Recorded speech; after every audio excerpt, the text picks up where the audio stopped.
da desigualdade social.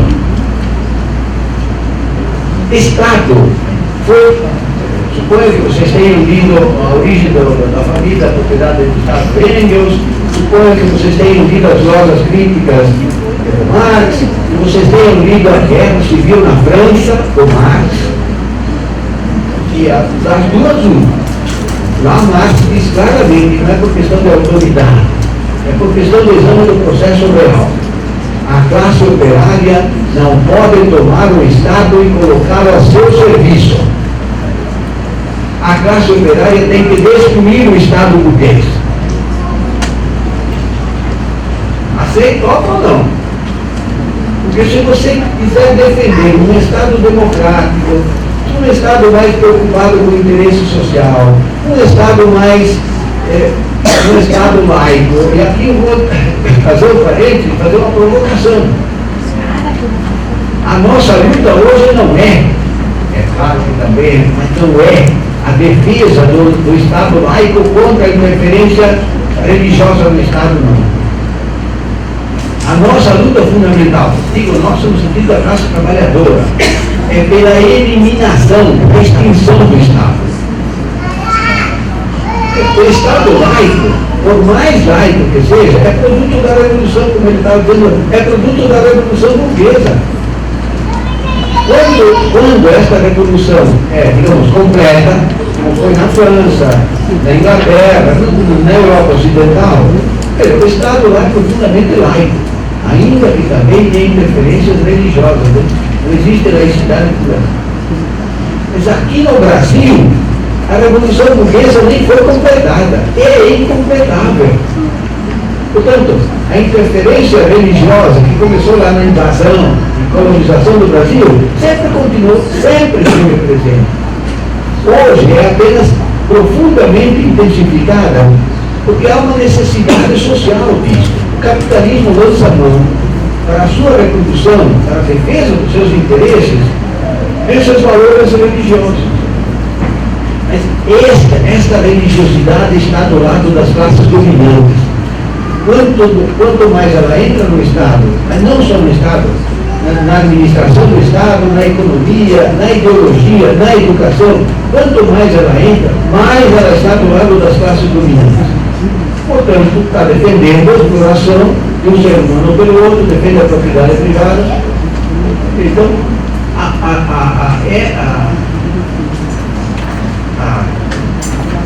essa questão fundamental, além da propriedade privada, da exploração do ser humano pelo outro, a destruição do Estado.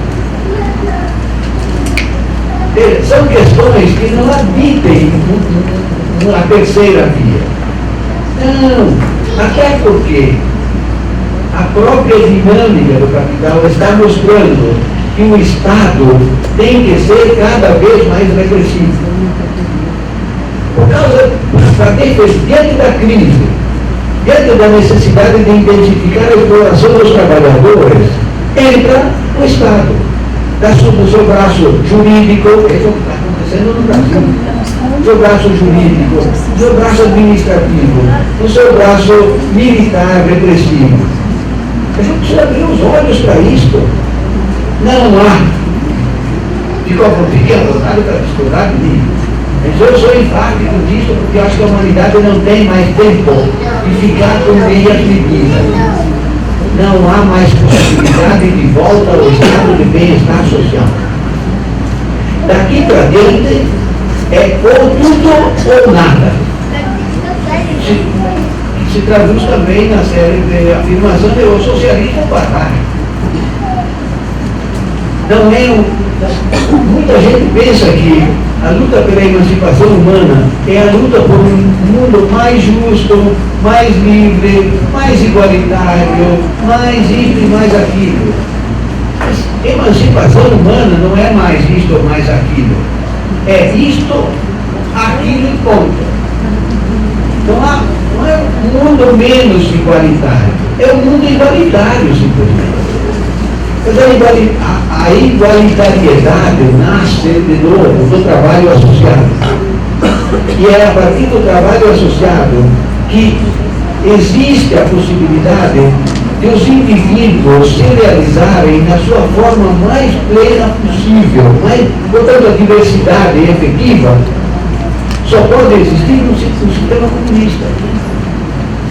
Dentro do sistema capitalista, esses valores identitários, essas lutas que são justas, podem ser até absorvidos de alguma maneira. Mas eles não levam à emancipação humana. A laicidade do Estado deve ser reivindicada, deve ser defendida, mas sem nenhuma ilusão. Por mais que se conseguisse um Estado até plenamente laico, este Estado sempre vai ser um instrumento de defesa dos interesses das classes dominantes. Como o sistema capitalista está cada vez em decadência maior, do aspecto econômico, político, ideológico, cultural, etc., ele vai intensificar os instrumentos estatais para impedir a luta das classes, da classe trabalhadora. Essas questões eu acho que nós temos que ter claro. E nesse sentido eu acho que dá para juntar. Se você tem crença religiosa, mas topa tudo isso, vamos junto. Vamos junto. Porque lá adiante as coisas vão se resolver da maneira que se resolverem. Uma sociedade comunista não é aquilo que aconteceu nas tentativas revolucionárias, onde a religião era proibida, a crença religiosa era criminalizada. Não! Numa sociedade comunista, as pessoas têm que ter a possibilidade de acreditar naquilo que quiserem. Eu, particularmente, mas isso é uma afirmação particular que eu posso sustentar racionalmente, acho que, na medida em que os seres humanos forem plenamente senhores da sua história, no sentido de compreender e no sentido de dominar o processo histórico, não vão criar um outro mundo transcendente. Não há necessidade disso. Mas isso não significa que não há poder nenhum neste mundo que possa, do ponto de vista do poder, impedir que as pessoas acreditem nisso ou naquilo. A crença religiosa nasceu de uma demanda social. Fundamentalmente, por que a religião surgiu e existe? Por dois motivos. Por quê? Desde a era primitiva, as pessoas não compreendiam os fenômenos da natureza e não dominavam os fenômenos da natureza. Então começaram a criar entidades transcendentes, atribuindo a eles poderes que são humanos, mas em nível extraordinário superior. Por que a religião hoje assume essas formas fundamentalistas, essas formas profundamente contraditórias, essas formas profundamente degradadas, profundamente aliadas à defesa dos interesses das classes dominantes?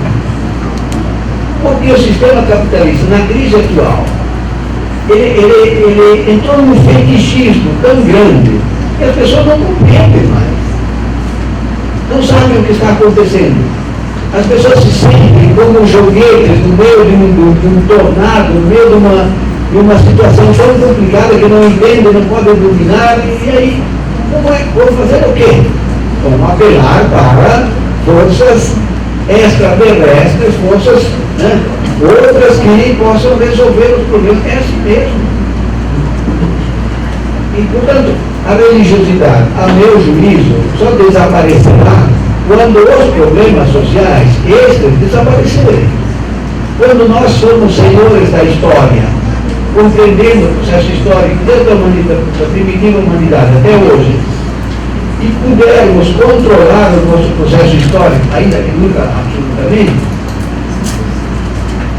esta humanidade não vai precisar de nada transcendente. Mas isto não se obriga ninguém à força. Isto não é possível. As pessoas têm que ir se convencendo livremente disto. E enquanto não se convencerem livremente disto, têm que ser respeitadas. Numa sociedade comunista, se chegar a isso que eu estou dizendo, mas até lá, Nenhuma força política, militar, repressiva pode impedir as pessoas de acreditarem naquilo que acharem bom acreditar. Bom, em resumo das contas, a articulação entre esta concepção marxiana, que é ateia, no sentido, a meu ver, positivo do termo, no sentido de compreender a história como produto da atividade humana, a articulação entre essa concepção de mundo e a religiosidade pode ser feita nesses termos que eu coloquei aqui, juntando-nos todos como trabalhadores, porque a burguesia não vai nunca se juntar a nós. A burguesia sempre vai utilizar, como utilizou a religião, como instrumento de dominação dos trabalhadores e controle do conjunto social. Na medida que nós tivermos esse conjunto de elementos comuns, a defesa da extinção da propriedade privada, da exploração do ser humano pelo outro, a defesa da eliminação do Estado, toda a construção de uma sociedade baseada no trabalho associado, não vejo nenhum problema. Aliás, eu acho que é o único terreno que pode nos colocar como trabalhadores no lugar nosso próprio, na luta por uma efetiva emancipação humana. Obrigado.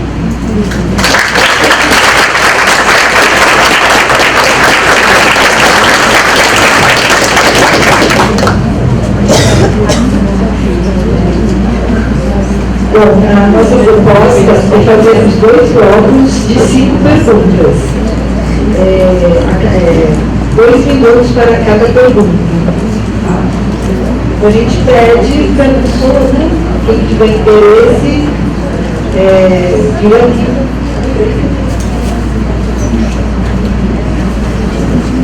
Então, no primeiro bloco, 5 pessoas.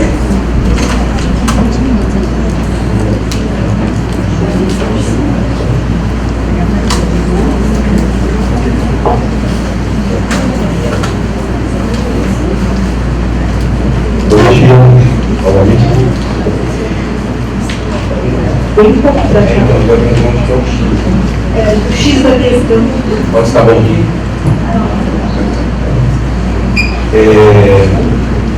Primeiro agradecer em nome da direção para São Paulo, ao professor Antonê, pela presença aqui. E eu penso que o professor traz de reflexão, embora não, ainda bem profundamente provocativa. E a minha pergunta vai trazer a essência dessa que eu estou dizendo, coloca para a gente, mais uma vez, de forma, e com outros elementos, né, a necessidade de resgatar a importância de consideração do princípio 8º do Código de Ética, né, que é, evidentemente, a supressão da sociabilidade burguesa. E a radicalidade necessária para isso, né? Bom, a minha pergunta é a seguinte: nós sabemos que o projeto ético-político do serviço social, ou seja, a gente está falando de uma concepção de profissão construída historicamente, todos sabem, e a partir de um determinado tempo histórico e também relacionado à sociabilidade, às nuances históricas da sociabilidade brasileira. Teve como componente principal, um dos componentes principais, a participação política de sujeitos vinculados a práticas religiosas, no que se refere à concepção religiosa, e aí naquele momento predominantemente católica, que é denominada de forma geral ideologia da libertação, né, que foi um componente de disseminação de uma concepção religiosa, de combate às injustiças sociais, vamos colocar nesse plano, que amalgamou em larga medida a concepção as condições da construção, da concepção do projeto de arte política. Né? E aí a gente está falando também de outras coisas. A gente está falando de dados, inclusive, que dão conta de que essa categoria, essa profissão a sociabilidade ainda conduz as pessoas a escolherem essa profissão por conta de reproduções de senso comum relacionadas também à reprodução da religiosidade cristã. Então, dentro desses dois polos, que podem parecer antagônicos, eu queria que o professor pudesse desdobrar um pouco qual foi a importância, do ponto de vista da convergência possível e necessária, de uma luta pela supressão e pela destruição do Estado burguês, porque não há outra forma para quem se põe como marxista ou que se põe como defender uma outra sociabilidade, uma imposição, uma exigência, e por outro lado, as limitações que a reprodução e até a presença institucional da religião pode trazer enquanto dificuldades nesta luta. Ou seja, tentar trazer um pouco para a gente como que a partir daquela experiência, não só do serviço social, mas a Revolução Sandinista é um exemplo importante, por exemplo. Como trazer elementos dessas experiências para a gente compreender hoje em que situação que a gente está diante disso. Em qual momento histórico que a gente está do ponto de vista da possibilidade de convergências religiosas, vou falar assim, mais voltadas do campo da esquerda, porque aí hoje a gente tem também vários problemas em relação a isso. Obrigado.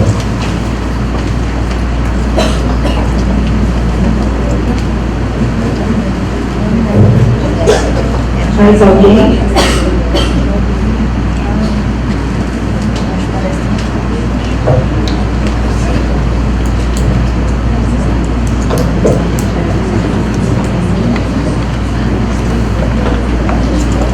Bom dia. Queria perguntar, professor, queria que você falasse um pouquinho mais sobre a alienação e, como já foi exposto, que a religiosidade, a religião sempre foi usada como um braço de dominação pelo Estado, incorporado assim pelo poder. Queria que você falasse a respeito da transfiguração que as religiões trazem, que trabalham muito assim com o processo de negação, né? Eu nego as relações sociais, eu nego a luta de classes, a atuação, assim, aí já entrou assim, na questão da religião em si mesmo. Como ela incide no contexto de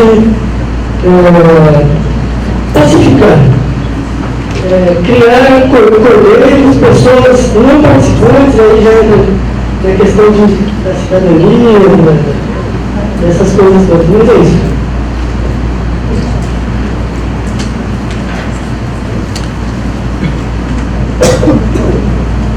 Mais alguém?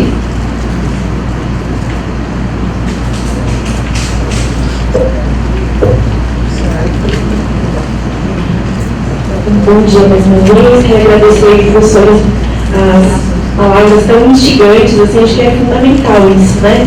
Eu fiquei aqui refletindo sobre várias coisas e aí, enfim, me senti provocada também para fazer esse questionamento, porque acho que no serviço social, sobretudo um dos autores que a gente tem como referência no serviço social, que é o professor José Paulo Neto, certamente de conhecimento, né, da larga escala aí de contribuição que ele tem, mas ele diz que uma das tendências presentes na profissão, né, é uma tendência que vai reafirmar o anticapitalismo romântico, né? Uma ideia de que a gente pudesse, na crítica do capitalismo, fazer uma regressão, digamos assim, a etapas pré-capitalistas, né, de relações mais comunitárias, relações mais solidárias, como se a gente pudesse, num movimento quase que ahistórico, voltar a essa etapa pré-capitalista, né?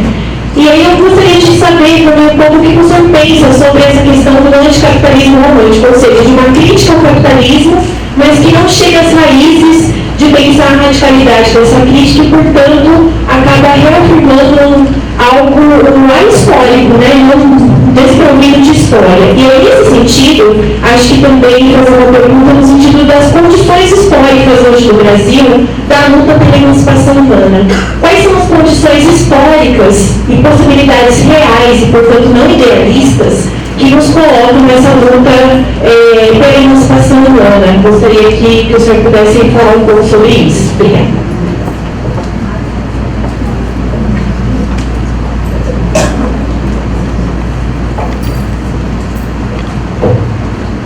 Boa tarde, meu nome é Patrícia. Quero dizer que estou muito satisfeita, né, muito contemplada com essa mesa. E aí eu estou pensando, como Comissão de Orientação e Fiscalização da Profissão, eu estou pensando lá no miúdo do cotidiano. Sei que mais tarde a gente tem uma mesa, né, que vai tratar isso de forma mais detalhada, mas eu estou aqui pensando no miúdo do cotidiano, do trabalho do assistente social, e aí eu fico pensando, como trabalhadora da assistência, que eu era até semana passada, naquilo que a gente estava conversando outro dia no seminário de controle social, quando a Evelyn vai falar do que é instituído. Então, o instituído é o que determina como vai ser. Aí eu estou pensando que a gente tem uma tipificação da política pública, que tem determinado público a ser atendido em determinado serviço, e aí também tem um incentivo à privatização da política pública, por meio, inclusive, de instituições religiosas, e isso acaba também resultando em público sem atendimento. E aí a gente chega para, por exemplo, uma pessoa que tem um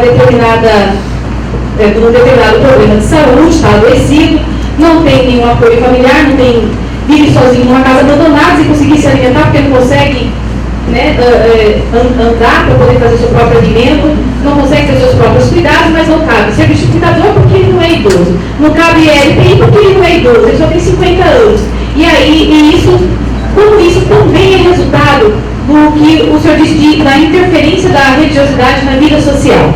Porque a gente também sabe, como foi dito no Seminário Nacional do Trabalho do Assistente Social na Assistência pela Ivanete Boschetti, de que a tipificação ela é ainda resquício do período da LBV. E o que isso significa? LBA. Aí, porque é tudo junto. Então, em Campinas tem a LBA. Então, isso é resquício da LBA, e o quanto isso, então, é resultado da interferência religiosa na vida social. E aí, pensando nisso também, quando a gente faz, né, quando a gente que é militante, né, que está lá no cotidiano de trabalho, faz os determinados enfrentamentos, e a primeira coisa que a gente ouve é assim, mas isso é algo maior, vamos pensar no que a gente pode fazer, como é que a gente pode contribuir. É um apelo religioso do quanto a gente pode ser produtivo, criativo e também caridoso nas nossas ações. E quanto isso é presente no cotidiano do assistente social, né, assim, o tempo todo, quando nós somos convocados a sermos não solidários, pensando na solidariedade de classe, numa outra perspectiva, mas numa questão de ajuda, de benevolência, que também é de cunho religioso. Estou pensando aqui no miúdo do assistente social do cotidiano, no quanto a institucionalização ela é perigosa e ela é recorrente nesse cotidiano e acaba nos capturando e nos levando a reproduzir tudo isso. Então, como é que a gente consegue refletir? Eu agradeço muito a quem está presente, dizer que vocês ousaram suspender esse cotidiano e se fazer presente para poder pensar sobre ele aqui. E que essa discussão é extremamente importante, da gente consegue linkar isso com o nosso cotidiano profissional e pessoal. Porque aqui a gente também está discutindo só o projeto ético político profissional, mas principalmente pessoal, para que isso se expresse no nosso projeto ético político profissional. Obrigada.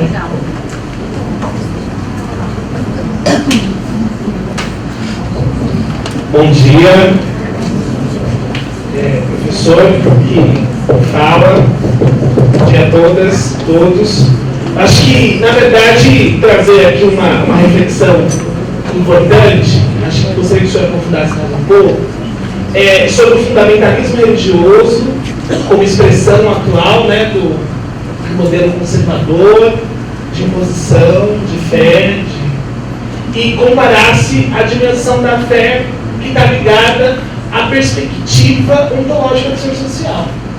O ser de projetos, o ser que projeta a vida, a diferença. Acho que é importante até ter alunos de graduação aqui, né, para entender essas categorias que são distintas e que são importantes à reflexão. E nessa análise, a gente discutir a liberdade e emancipação como um valor revolucionário, que acho que o senhor faz isso muito bem, mas frisar, né, em que caminhos essa perspectiva se dá nas relações, né, e comparar a questão da reforma, né, do projeto reformista e o projeto emancipatório na sua radicalidade, porque é isso que nós, militantes do movimento negro, defendemos, né?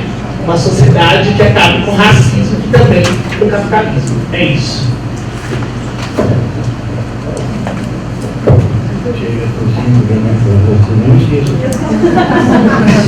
Bom, alguém, antes de a gente começar, disse que o limite poderia ser meia-noite, né? Você levanta um monte de questões extremamente pertinentes, extremamente importantes, mas extremamente complexas também. Eles não querem que em 15 minutos eu possa... Mas veja, eu fiquei aqui pensando, todas essas questões que vocês levantaram, de alguma forma, podem ser respondidas nesse sentido. Aí pegando cada um pouco a especificidade de cada um. Nós precisamos entender, por isso precisaríamos passar a limpo o processo histórico desde o século XIX até hoje. O que é que aconteceu fundamentalmente? Vocês sabem que desde que o capitalismo se tornou a forma social predominante, começou a luta entre capital e trabalho. E esta luta entre capital e trabalho teve formas diferentes, momentos diferentes ao longo deste processo até hoje. Mas, no frigir dos ovos, o que é que aconteceu? Duas coisas fundamentais. Primeiro, ao longo deste processo, o trabalho teve algumas vitórias pontuais. Claro, o trabalho conseguiu, suponhamos, a jornada de 8 horas. É uma vitória sobre o capital, mas é uma vitória pontual. É uma vitória dentro do sistema. Isso não acabou com o capitalismo, nem... Ele voltou a se repor tranquilamente. E entre outras vitórias pontuais que os trabalhadores conseguiram. Mas, ao longo desse processo, o capital sempre venceu. Sempre se repôs, sempre saiu vitorioso. Porque das duas, uma. No dia que o trabalho vencer, acabou o capitalismo. Sim, no sentido radical do termo. Então, ao longo deste processo, você tem essa luta entre capital e trabalho, em que, apesar de vitórias pontuais, o capital sempre venceu. Mas aí entra outra questão. Na medida em que o capital vai vencendo, o trabalho vai perdendo e vai decaindo, do ponto de vista teórico e do ponto de vista prático. Veja rapidissimamente o processo. Ainda em vida do Marx, na segunda metade do século XIX, começa a primeira forma do reformismo, que é a social-democracia alemã. Não precisa mais fazer revolução, não precisa mais assim acabar com o Estado. A gente toma o Estado e através dele, porque nós trabalhadores somos maioria, e o próprio capitalismo já vai socializando as coisas, a gente vai tomando o Estado e através do Estado chega no socialismo. Socialismo, a partir daí, começou a se esgarçar cada vez mais, até ficar num horizonte muito distante. E vejam como terminou hoje. Suponho que vocês conheçam o autor chamado Boaventura de Souza Santos. O que é que ele diz? Socialismo é a democracia sem fim. Você vai democratizando, aperfeiçoando a democracia, e isto sempre vai ser assim. É um processo indefinido. Não há uma ruptura. Abriu-se mão da ruptura com o capital. Bem, o reformismo foi assumindo ao longo do processo histórico diversas formas. O estado de bem-estar social era um. Os diversos governos socialistas, na França, na Alemanha, na Inglaterra, na Itália e em outros países que foram assumindo, também foram simplesmente expressões de uma tentativa de humanizar o capital. E os últimos governos, com todo respeito a quem pensa diferente, os últimos governos petistas, juristas petistas, foram exatamente uma forma de reformismo. Porque o projeto petista reformista aqui no Brasil era: vamos ao longo de desenvolvimento da industrialização do Brasil, de melhorias constantes para os trabalhadores, aos poucos nós vamos chegar ao primeiro mundo. Esse era o projeto. Outros defendiam que, através da melhoria constante do ponto de vista material e do ponto de vista democrático, cidadão, se poderia chegar ao socialismo. Então, todas as formas de reforma do capitalismo para aos poucos ir melhorando. Se é verdade o que eu disse antes, este caminho é absolutamente inviável. Porque o capitalismo, primeiro, o capitalismo não é controlável. Ele tem uma dinâmica própria que ninguém pode controlar. Os trabalhadores podem destruir o capital, mas não podem controlar. E, por outro lado, que veio das tentativas revolucionárias, da Revolução Russa, Chinesa, Cubana, Vietnamita, Norte-Coreana, e das tentativas sandinistas, enfim, deste conjunto de lutas que pretendiam levar ao socialismo, também entraram num caminho que impossibilitou isso. Por uma série de circunstâncias históricas. Veja, a Revolução Russa aconteceu e se formou o outro Estado, o Estado Soviético. A Revolução Chinesa aconteceu e se formou um Estado chinês. Estado. A Revolução Cubana aconteceu, se formou um Estado que comanda a sociedade. Em todos estes casos, se atribuiu ao Estado a tarefa de dirigir o processo de transformação social. Aí entra um problema sério. Das duas, uma.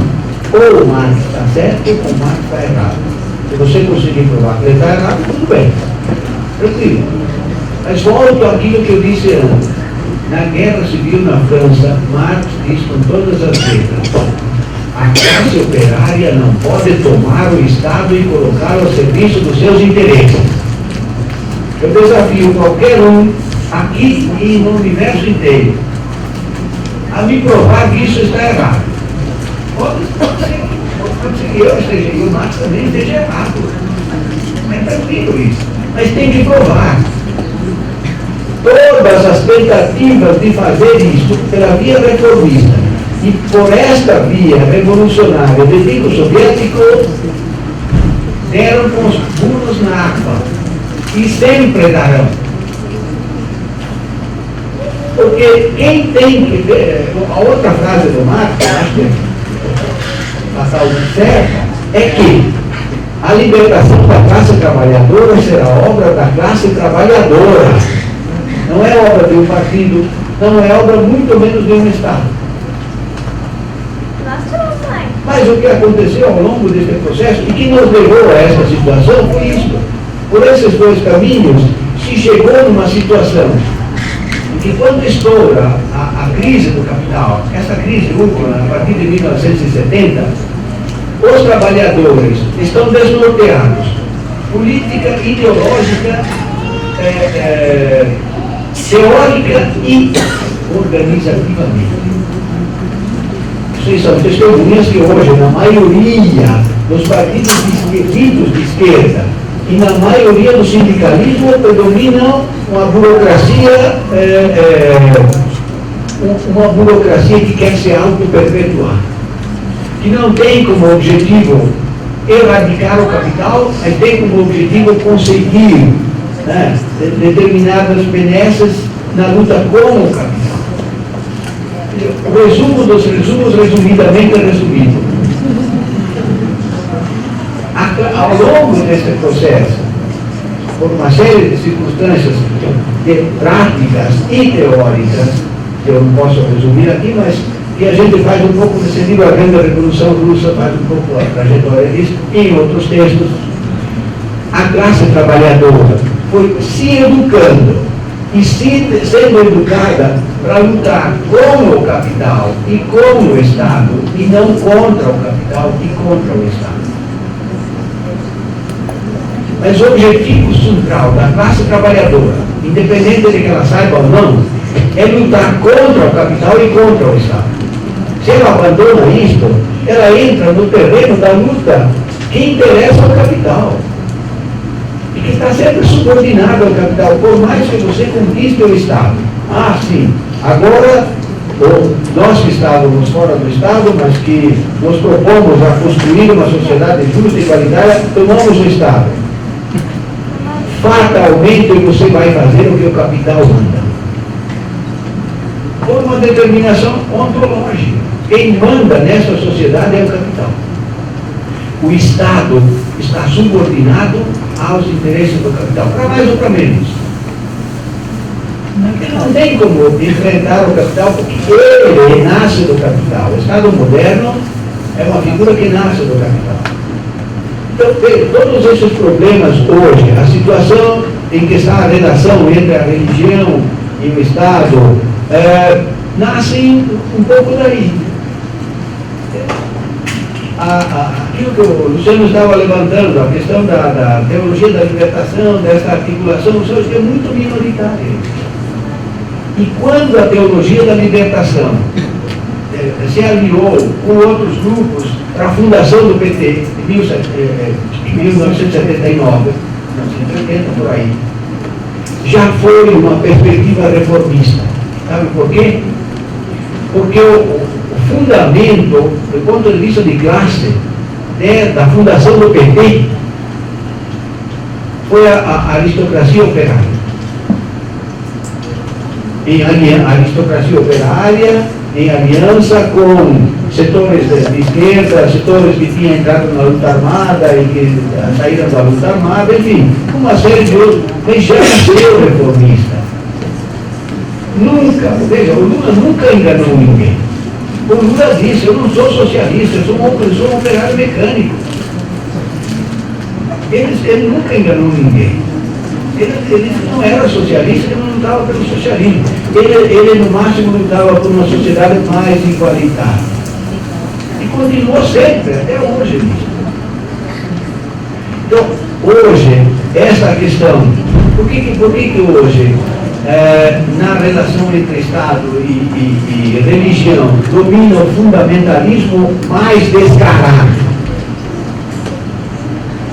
Porque na crise, a luta dos trabalhadores foi rebaixando o horizonte cada vez mais. Em vez de deixar muito claro, o nosso horizonte é a destruição radical do capital e do Estado, o horizonte foi sendo rebaixado. Nós lutamos por um Estado mais democrático, com políticas públicas mais amplas, com universalização de direitos em políticas públicas, com uma cidadania mais efetivada. A maioria das pessoas confunde cidadania com emancipação humana. Não tem nada a ver uma coisa com outra, coisa absolutamente contrária. Isso não desqualifica a luta pela cidadania. Só diz, olha, a luta pela cidadania e pela democracia são lutas parciais importantes, mas não é o nosso horizonte. Isso tem que ser superado. Então, a efetiva luta contra o capital e contra o Estado hoje é assumida seriamente por segmentos muito pequenos da classe trabalhadora. Por isso é que predomina na atual crise esse fundamentalismo religioso descarado, mas lembre-se que isso não começou com o Bolsonaro, não, hein? Lembre-se do abraço de urso do Lula com o Edir Macedo. Essa aliança do Estado com a religiosidade não vem de hoje. Vem de desde sempre, porque a igreja A Igreja Católica sempre teve privilégios, não pagamento de impostos, privilégios. Eu fui da Igreja Católica até os 25 anos. Eu estava lá dentro e sabia dos privilégios, não tinha consciência disso, mas vivia isso. Por que o fundamentalismo, digamos, não tanto católico, mas das denominações evangélicas, etc., entrou em cena de forma tão grande? Porque ele responde mais enfaticamente, mais diretamente à crise do capital. Ele responde ajudando as pessoas minimamente a enfrentar essa crise desgraçada, imensa, extremamente violenta. Não basta ter fé, é preciso também uma certa ajuda aí, e nas comunidades periféricas isso existe muito.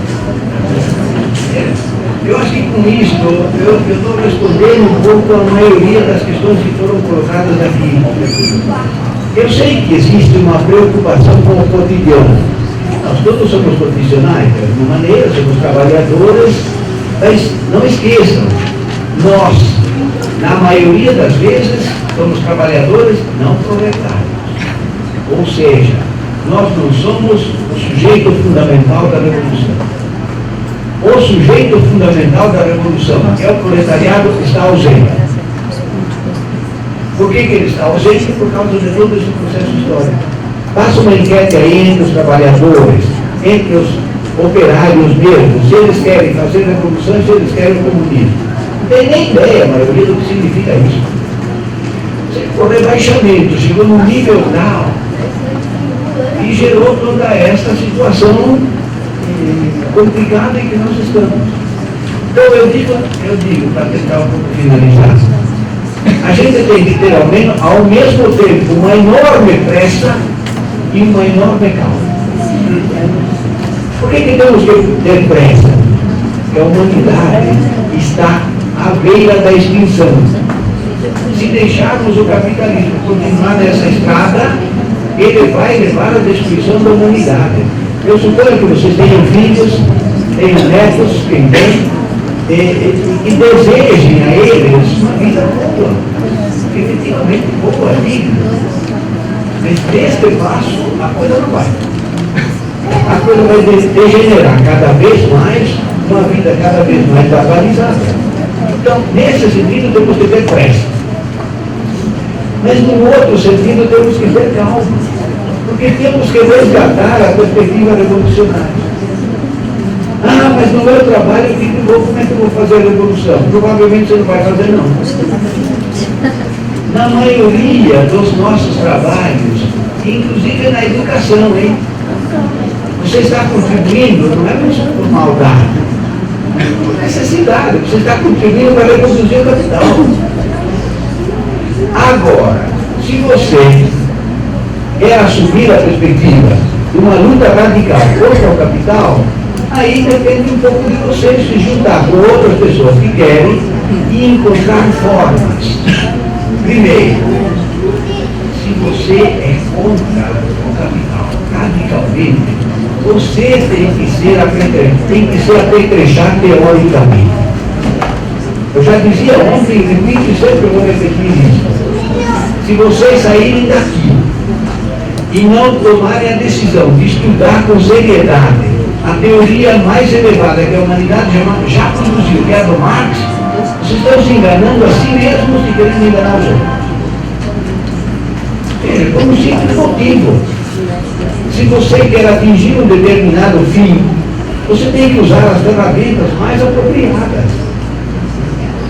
A ferramenta teórica mais apropriada é aquele que Marx criou. Como é que você vai contribuir para a luta revolucionária se você não tem esse apetrecho teórico? Ah, mas eu não tenho tempo. Acabou. Já decidiu de que lado você está. Aí está a cotidiana. A vida cotidiana hoje é uma desgraça. Sem tirar os celulares e outros bichos que nos ocupam muito tempo, mas a própria vida, a luta pela vida cotidiana hoje impõe muitas demandas. E aí você diz, não, mas eu não tenho tempo de estudar, porque eu tenho que fazer isso, tenho que fazer aquilo, tenho que fazer aquilo. Você junta um monte de coisas. Isto é você querer enganar a si mesmo e aos outros. São opções que a gente tem que fazer. Não tem escapatória. A luta revolucionária não vai cair do céu.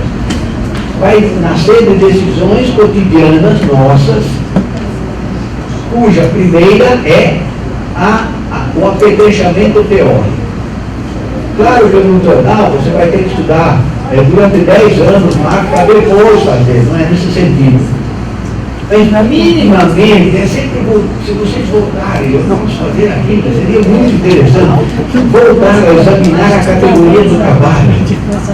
Ela nos dá a luz sobre isso. Então, o que a categoria do trabalho nos diz? Você tem um objetivo a atingir. Qual é esse objetivo?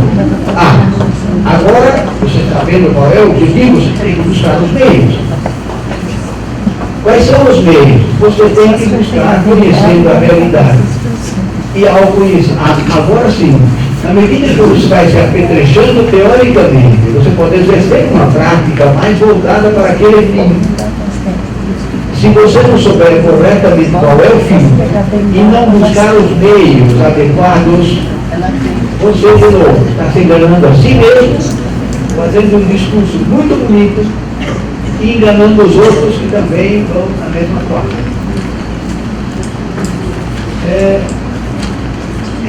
Essa questão que você colocou, a relação entre a religião e a perspectiva ontológica, eu precisaria fazer, mas eu faço no livro. Eu peço que você, quem quiser, pegue o livro, leia o livro, porque é um percurso complexo para mostrar que, do ponto de vista que eu esposo, a religião é essencialmente uma forma de alienação. O que é isso?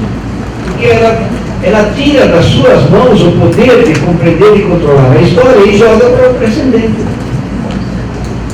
Nesse sentido, é uma alienação. Mas, na sociedade de classes, quando vocês lerem Marx, lembrem-se de ler a totalidade daquele livro. Que o Marx diz, olha, a religião nesta sociedade é, ao mesmo tempo, uma forma de alienação, mas também de protesto contra essa vida miserável. A religião é o ópio do povo. Mas aí que está, ele conclui, a religião é o ópio do povo. Claro, nesta sociedade, a religião é predominantemente o ópio do povo, sim. Ela contribui poderosamente para a alienação, para manter a dominação, para manter as pessoas acomodadas, subservientes, como cordeiros, claro. Mas, ao lado do protesto. E o lado do protesto, quem tem religiosidade pode assumir. E na medida que você aprofunda esse protesto, vai dar naquilo que eu coloquei antes, na junção entre aqueles que não acreditam e aqueles que acreditam, mas querem acabar com este mundo onde existe alienação religiosa e todos os outros tipos de alienação. Então, a ontologia do ser social, pelo menos a ontologia lucasiana, permite, ao mesmo tempo, compreender a religiosidade como uma forma de alienação, seja de qual tipo for, mas também um protesto contra esta vida desgraçada, esta vida que é produzida pelo sistema do capital e que pode levar a construir com todos aqueles que querem entrar na luta para construir uma vida onde a palavra, amai-vos uns aos outros, possa ser uma efetividade real, não apenas um discurso.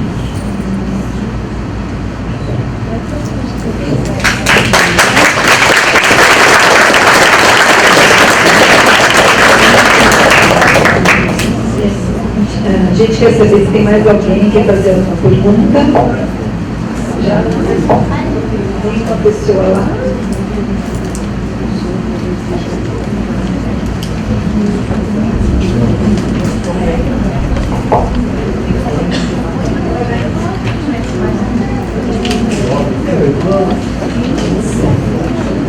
Trabalhar de Parintins. Lá de Parintins, Zona Sul. Bom dia, gente. Sou Madison, eu atualmente estou fazendo pós-graduação no Canadá de Alagoas. e vim por uma atração na perspectiva da emancipação humana, parar em São Paulo. Estou participando como ouvinte com o professor Martinelli, no NEP. Temos compartilhado de várias experiências, né? Mas assim, aproveitando o ensejo, que você já falou e já tem participado de várias atividades comigo, eu gostaria muito de tecer seus comentários, suas considerações sobre a noção de crise, né, que se vivencia atualmente, que para os humanos é uma crise estrutural, porque afeta as várias esferas do processo que se desenvolve o capital, e que atualmente se fala muito em fascismo, né? E no serviço social a gente vê o avanço do conservadorismo, e também trabalha com a ideia de neoconservadorismo, em que é buscar de fora essa discussão.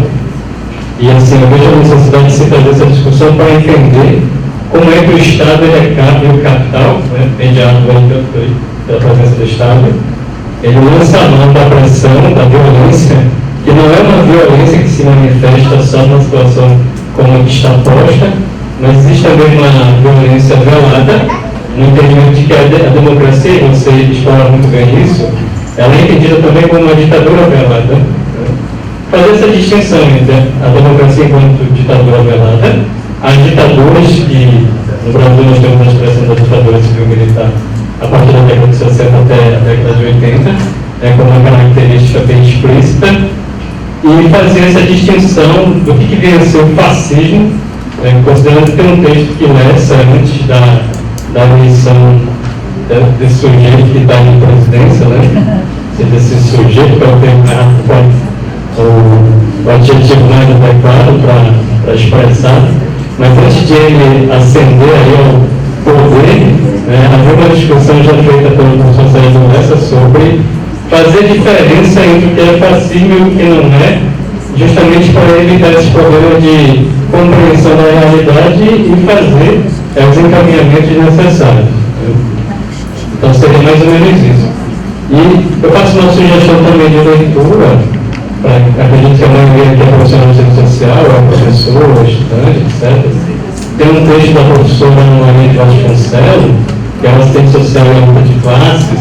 É muito interessante porque ela traz vários elementos da atividade profissional, não só da academia, porque existe também uma série de discussões relacionadas ao fato de se produzir ciência na academia e ao distanciamento entre o que se produz na academia, em que efetivamente se faz na realidade, né? E aí eu penso que é interessante dar uma olhada nesse livro, em que ela sinaliza exatamente o que o livro acabou de sinalizar agora, da necessidade de, a partir já das atividades realizadas por grupos de trabalhadores, sejam eles quais forem, sem perder de vista que o sujeito central é o operariado, isso daí tem que estar claro, e ele já deixou isso bem expresso. É preciso aglutinar as forças a partir das experiências que vêm se consolidando cotidianamente.